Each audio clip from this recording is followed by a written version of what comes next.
இயேசுவில் பிரியமான என் அன்பு சகோதரமே, வாய்ஸ் ஆஃப் டிவைன் மர்சி என்ற யூடியூப் சேனலின் மூலமாக ஆண்டின் பொதுக்காலத்தின் 18ஆம் ஞாயிற்றுக்கிழமையில் உங்கள் ஒவ்வொருவரையும் சந்திப்பதில் பெருமகிழ்ச்சி அடைகின்றேன். இன்றைய முதல் வாசகத்திலே, தாகமாயிருப்போர்களே, நீங்கள் அனைவரும் நீர்நிலைக்கு வாருங்கள். கையில் பணம் இல்லாதவர்களே, நீங்களும் வாருங்கள். தானியத்தை வாங்கி உண்ணுங்கள் என்ற அற்புதமான ஆறுதல் வார்த்தையை கடவுள் இன்று இஸ்ராயேல் மக்களுக்கு மட்டுமல்ல, நமக்கும் கூறுகின்றார் என்பதை மறந்துவிடக்கூடாது. நம்மை பிரிப்பது எது? ஆடையின்மையா, வேதனையா, நெருக்கடியா, இன்னலா? இல்லை, மாறாக கடவுளோடு நம்மை ஐக்கியப்படுத்துவது அவருடைய தூய்மையான இரத்தம் என்பதை இன்றைய 2வது வாசகத்திலே தெளிவாக நமக்காக கூறப்படுகின்றது.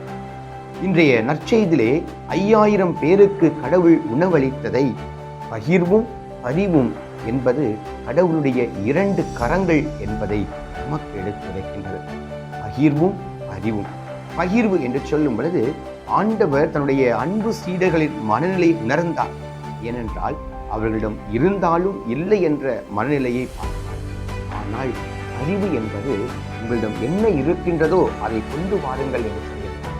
அதை அழுகி பெருகுகின்றார். ஆண்டவர் சொல்வதைப் போல, நற்செய்தியில் கூறியதைப் போல, ஏறக்குறைய 5000 ஆண்கள் உணவருந்தினார்கள். ஆக பெண்கள், குழந்தைகள் எவ்வளவு என்பது நமக்கு கணக்கில் கொடுக்கப்படவில்லை. ஏனென்றால் கடவுளுடைய அற்புதம் என்பது கணக்கு பார்ப்பதல்ல. கடவுளுடைய பகிர்வும் பரிவும் என்பது 2 கரங்களாக நாமும் இன்றைய காலகட்டத்திலே நம்முடைய பகிர்வு என்பது ஏதோ பொருட்கள் மட்டுமல்ல, நம்முடைய சொல், செயல், சிந்தனையிலும் பரிவோடு மற்றவர்களை ஏற்றுக்கொண்டு கருணை உள்ளத்தோடு ஏற்றுக்கொண்டு வாழும் ஒரு உன்னதமான ஆற்றலை கடவுள் இன்று நமக்கு கொடுக்கின்றார். அங்கே பாலைவனத்திலே அவர்களுக்கு நற்செய்தி அறிவிக்கும் பொழுது ஆயனில்லா ஆடுகளைப் போல் அவர்கள் இருக்கின்றார்கள். அவர்களை திரும்பி அனுப்பினரும் என்றால் வழியில் அவர்கள் மயங்கி விடுவார்கள் என்ற பரிவை பார்க்கின்றோம். ஆக பரிவை பார்த்து பகிர்வோடு அவர்களை நிறைவாக அனுப்புகின்றார்.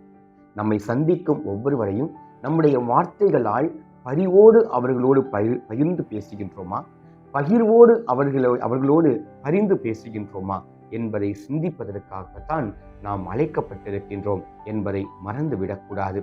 ஆம், என் அன்பிற்கு இனியவர்களே, ஆண்டின் பொதுக்காலத்தின் 18ஆம் ஞாயிற்றுக்கிழமையிலே அடியெடுத்து வைத்துள்ள நாம், தாகமாயிருப்போர்களே நீர்நிலைக்கு வாருங்கள் என்று சொல்லும் பொழுது, தாகமாக ஆண்டவருடைய வார்த்தையை கேட்பதற்கு தாகமாய் உள்ள ஒவ்வொருவரும் ஆண்டவருடைய ஆலயத்திற்கு வாருங்கள். நிறைவான ஆசீர்வாதத்தோடு, மனமகிழ்வோடு, மகிழ்ச்சியோடு நீங்களும் செல்லலாம் என்பதை கடவுள் இன்றைய நாளிலே நமக்காக எடுத்துரைக்கின்றார். ஆம், என் அன்பிற்கு இனியவர்களே, 5000 பேருக்கு உணவளித்த இறைவன் எவ்வாறு பரிவோடும் பகிர்வோடும் வாழ்ந்தாரோ, அதே போல நற்கருணை பெறுகின்ற நாம் ஒவ்வொருவருமே மற்றவர்களோடு பகிர்ந்து வாழ்வோம். நற்கருணை என்பது ஒரு மகிமை நிறைந்த உன்னதமான செயல் என்பதை புரிந்து கொண்டு தொடர்ந்து மன்றாடுவோம். கடவுள் நம் ஒவ்வொருவரையும் ஆசீர்வதிப்பாராக. ஆமேன்.